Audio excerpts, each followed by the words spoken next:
ओहमेष्ट ईश्वर पुरुषोत्तम अब्रह्म स्तंभोधाता सत्रस्तम नमस्ते।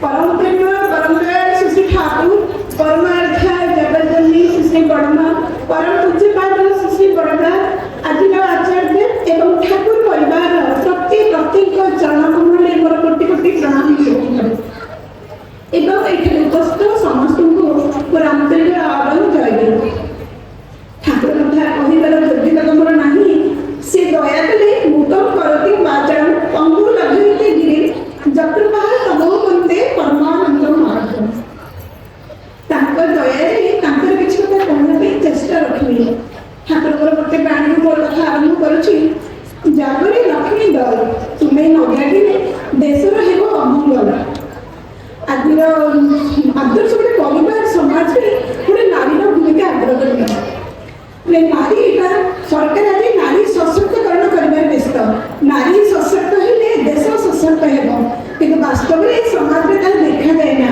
बेसी नारी निर्यातना और नारी विशृंखला बढ़ी चली एसब पक्षे दायी निजे नारी आज आम डिग्री डिप्लोमा हासिल कर यूनिवर्सिटी डिग्री हासिल कर सत कि लक्ष्मी डिग्री थिला ठाकुर राजनीति में नारी पक्षरे आम बाणी देगले ताजी आम पाखे देखा जाए ना और समाज में देखा जाए बोली तो इस ठाकुर सत्संग मातृ सम्मेलन प्लावन सृष्टि होती गोटे झील तार व्यक्तिगत जीवन में ठीक रखे तार दाम्पत्य जीवन पारिवारिक जीवन में ठीक हो गोटे नारी तार किपर समस्त परिपूर्ण शिक्षा पाइब विशेष कथा है नारी अष्ट वैशिष्ट जोटा कि आठटा गुण अच्छी तो प्रत्येक नारी जो ठाकुर को धरी ना से जानी नए गुण निष्ठा धर्म सेवा शुश्रूषा साहाय्य संरक्षण प्रेरणा और प्रजनन ठाकुर कहते तुम गोटे हर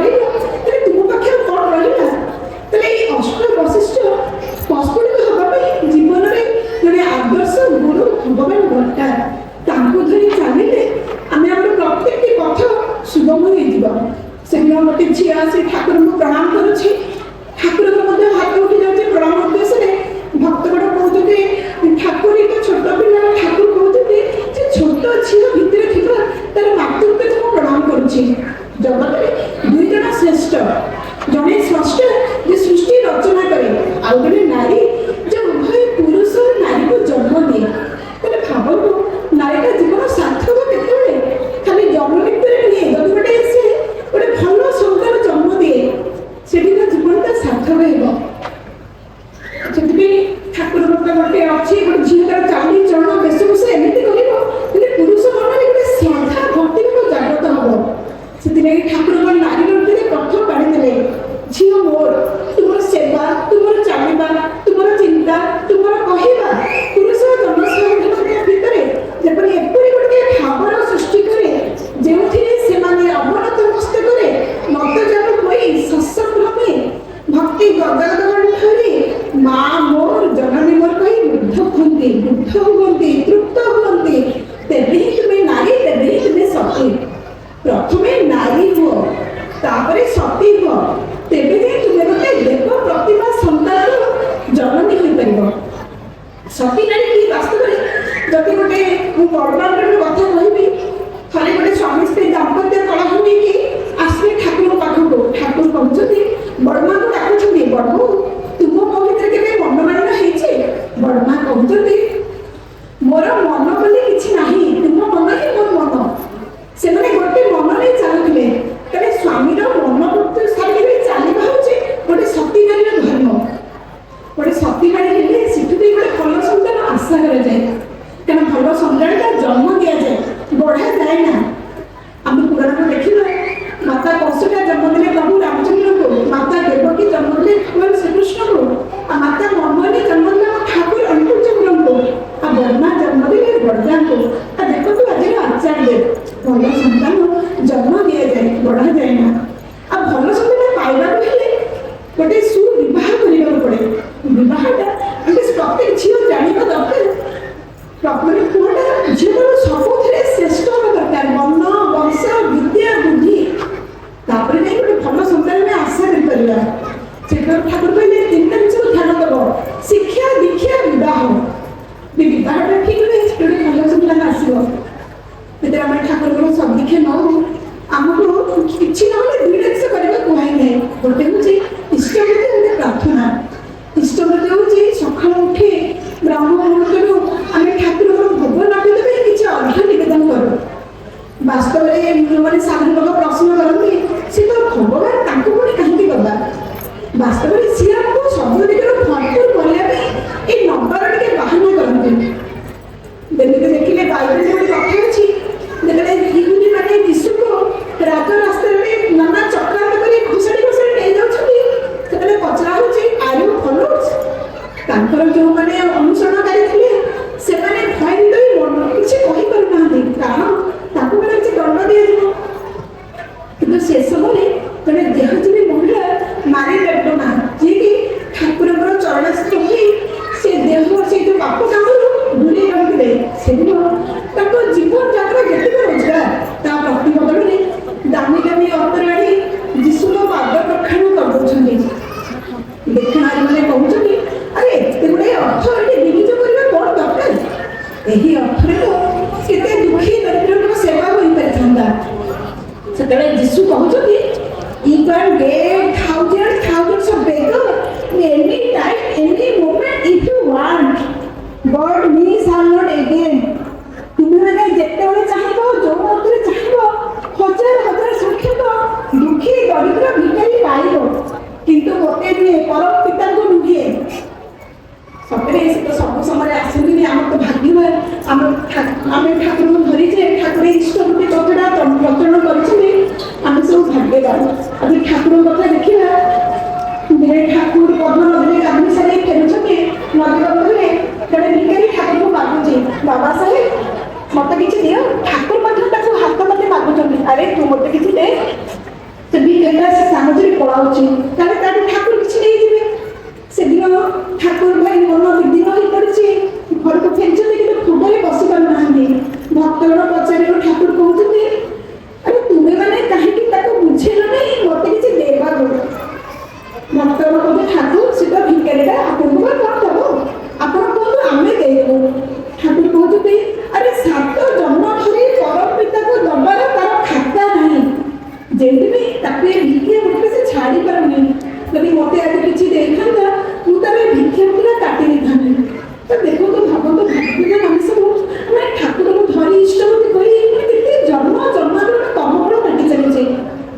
ଆଉ ଯଦି ଦେଖିବା ପୁରାଣ ପୃଷ୍ଠକୁ ଯିବା, ଆମର ସୁଦାମ ଚରିତ୍ର, ସୁଦାମ ଯେତେବେଳେ ବାଲ୍ୟ କାଳରେ ଗୁରୁଗୃହରେ ପାଠ ପଢୁଥିଲେ, ସେତେବେଳେ ଗୁରୁ ମାତା କିଛି ଖାଦ୍ୟ ପଠାଇଥିଲେ ସୁଦାମ ପାଇଁ ଆଉ ଭଗବାନ ଶ୍ରୀକୃଷ୍ଣଙ୍କ ପାଇଁ। ସୁଦାମଙ୍କର ବାଲ୍ୟ କାଳ, ସିଏ ଲୋଭ ହଉ କିମ୍ବା ପିଲାବେଳ ସେ ଜାଣିନାହାନ୍ତି, ସେ ତାଙ୍କ ଖାଦ୍ୟ ସହିତ ଭଗବାନ ଶ୍ରୀକୃଷ୍ଣଙ୍କର ଖାଦ୍ୟଟା ଖାଇ ଦେଇଥିଲେ। ଆଉ ପରମୁହୂର୍ତ୍ତରେ ତାଙ୍କୁ କେତେ ଦୁଃଖ ଦାରିଦ୍ର୍ୟ ଜୀବନ କାଟିବାକୁ ପଡ଼ିଥିଲା। ଆଉ ଯେତେବେଳେ ସେଇ ଦାରିଦ୍ର୍ୟ କାଟିବା ପାଇଁ ସୁଦାମର ପତ୍ନୀ ସୁଦାମାକୁ ପଠଉଛନ୍ତି, ତୁମେ ଯାଅ ତୁମର ସାଙ୍ଗ ତ ଦ୍ୱାରିକାର ରାଜ, ତାକୁ କିଛି ସାହାଯ୍ୟ ଭିକ୍ଷା ମାଗିବ। ଯେତେବେଳେ ସୁଦାମା ଯାଉଛନ୍ତି ବର ନେବେ, ଘରେ ସେ କ୍ଷୁଦ ଭଜା ମୁଠେ ନେଇକି ଯାଇଛନ୍ତି। ଯେତେବେଳେ କ୍ଷୁଦ ଭଜାଟା ଭଗବାନ ଶ୍ରୀକୃଷ୍ଣ ଖାଉଛନ୍ତି, ସେତେବେଳେ ସୁଦାମା ତାଙ୍କୁ କିଛି ମାଗି ପାରୁନାହାନ୍ତି, କିନ୍ତୁ ଘରକୁ ଫେରୁଛନ୍ତି ତ ତାଙ୍କର ଘର ପୁରା ରାଜପ୍ରସାଦ। ତାହେଲେ ଭାବନ୍ତୁ, ଭଗବାନଙ୍କୁ ଦବାରେ ଆମେ କ'ଣ ସବୁ ପାଉ।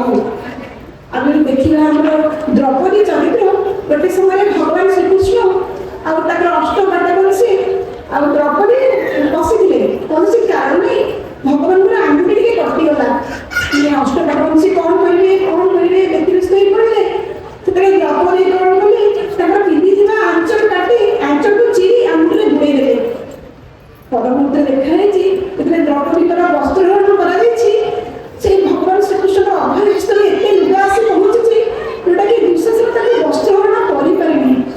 ତାହେଲେ ଭାବନ୍ତୁ, ଆମେମାନେ ସବୁ କେତେ ଭାଗ୍ୟବାନ। ସିଏ ହେଉଛନ୍ତି ରାଜଭିକ୍ଷୁ, ପ୍ରତିଦିନ ଆମ ଦ୍ୱାର ଦେଶକୁ ଆସି ଠକ୍ ଠକ୍ କରି ପୁଣି ଶୂନ୍ୟ ହସ୍ତରେ ଚାଲି ଯାଉଛନ୍ତି।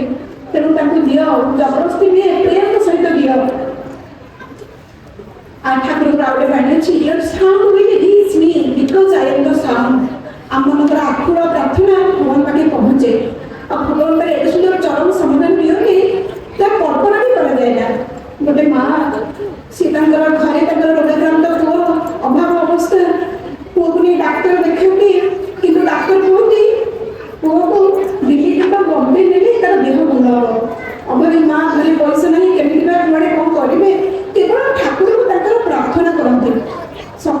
ସନ୍ଧ୍ୟାରେ ଏମିତି କେତେ ଦିନ ବିତି ଯାଇଛି।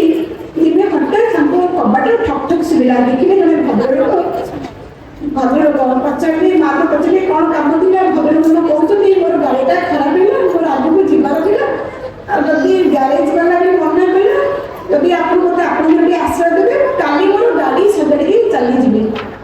ଯାହା ହଉ ମାଆ ତାଙ୍କୁ ଘରକୁ ଡାକି ନେଇଛନ୍ତି, ତାଙ୍କୁ ପାଣି ପିଇବାକୁ ଦେଇଛନ୍ତି। ତାପରେ ସନ୍ଧ୍ୟା ଟାଇମ୍ ହେଇଛି, ମା ଏବଂ ତାଙ୍କ ସ୍ୱାମୀ ପ୍ରାର୍ଥନା କରିବାକୁ ବସିଛନ୍ତି। ଭଦ୍ରଲୋକଙ୍କୁ ଡାକୁଛନ୍ତି। ଭଦ୍ରଲୋକ କହୁଛନ୍ତି I don't believe in prayer, I don't believe in god, I believe in my duty. ମୁଁ ଭଗବାନଙ୍କୁ ବିଶ୍ୱାସ କରେ ନା, ପ୍ରାର୍ଥନା ବିଶ୍ୱାସ କରେ ନା, ମୁଁ ଖାଲି ମୋର କର୍ମକୁ ବିଶ୍ୱାସ କରେ। ଯାହା ହଉ ସେ ମା ଓ ତାଙ୍କ ସ୍ୱାମୀ ପ୍ରାର୍ଥନା କରୁଛନ୍ତି। ଏହି ସମୟରେ ଭଦ୍ରଲୋକ ଦେଖୁଛନ୍ତି ମା ମୁଣ୍ଡରେ ରସି ସାହାଯ୍ୟରେ ଦୌଡ଼ିକି ଝୁଲଉଥାନ୍ତି। ପ୍ରାର୍ଥନା ସରିଲା। ଭଦ୍ରଲୋକ ପଚାରିଲେ, ମା ତୁମେ ପ୍ରାର୍ଥନା ସମୟରେ ସେ ଦୌଡ଼ିରେ ଗୋଟେ କ'ଣ କେମିତି ଝୁଲଉଥିଲ? ମା ଲୋକ କହୁଛନ୍ତି କାନ୍ଦ କାନ୍ଦରେ କି ସେ ଦୌଡ଼ିରେ ମୋର ରୋଗାକ୍ରାନ୍ତ ପୁଅ, ଯୋଉଟାକି ଡାକ୍ତରମାନେ କହିଛନ୍ତି ତାର ଚିକିତ୍ସା ହେଇପାରିବନି, ଦିଲ୍ଲୀ କିମ୍ବା ବମ୍ବେ ନେଲେ ତାର ଚିକିତ୍ସା ହେଇପାରିବ। ଯାହା ହଉ ସେଦିନ ଭଦ୍ରଲୋକ ପୁରା ଆଚମ୍ବିତ ହୋଇଛନ୍ତି, କାହିଁକିନା ସିଏ ଜଣେ ଥିଲେ ଦିଲ୍ଲୀର ଡାକ୍ତର। ସେ କହୁଛନ୍ତି I believe in god, I believe in prayer. ତୁମମାନଙ୍କ ପ୍ରାର୍ଥନା ମୋତେ ସୁଦୂର ଦିଲ୍ଲୀରେ ଏଠି ପହଞ୍ଚାଇଦେଲା। ମୋର ଆଗକୁ ଆହୁରି 50 କିଲୋମିଟର ଯିବାର ଥିଲା। ମୁଁ ଗୋଟେ ଉତ୍ସବକୁ ସମ୍ମାନିତ ହେବା ପାଇଁ ଆସିଥିଲି, ଆଉ ତୁମମାନଙ୍କ ପ୍ରାର୍ଥନା ଏଠି ତୁମ ଘର ଆଗରେ ମୋର ଗାଡ଼ି ଖରାପ ହେବା, ତୁମ ଘରେ ଆସିକି ମୁଁ ରହିବା, ଏଗୁଡ଼ା ସବୁ ମୋର ପ୍ରାର୍ଥନାର ଫଳ। ଶେଷରେ ସେ ଭାଇ ଜଣଙ୍କ ତାଙ୍କ ପୁଅକୁ ନେଇ ଡାକ୍ତର ଦେଖି ପଇସା ଖର୍ଚ୍ଚ କରି ତାକୁ ସୁସ୍ଥ କରିଛନ୍ତି। ସେଥିରେ ବାସ୍ତବରେ ଆମେମାନେ କେତେ ଭାଗ୍ୟବାନ, ଏଇ ଠାକୁରଙ୍କର ଇଷ୍ଟ ବୃତ୍ତି ପ୍ରାର୍ଥନା କରି ଆମେ କେତେ ଦୁଃଖ କଷ୍ଟର ରକ୍ଷା କରୁଛେ ତାର ହିସାବ ନାହିଁ। ସର୍ବଶେଷରେ ସମସ୍ତଙ୍କର ମଙ୍ଗଳ ପ୍ରାର୍ଥନା କରି ରହୁଛି। ସର୍ବପରିଶେଷରେ ଆମର ଇଷ୍ଟ ଶ୍ରଦ୍ଧେୟା ସ୍ୱପ୍ନା ମା ତାଙ୍କର ଆଲୋଚନା ରଖିଲେ।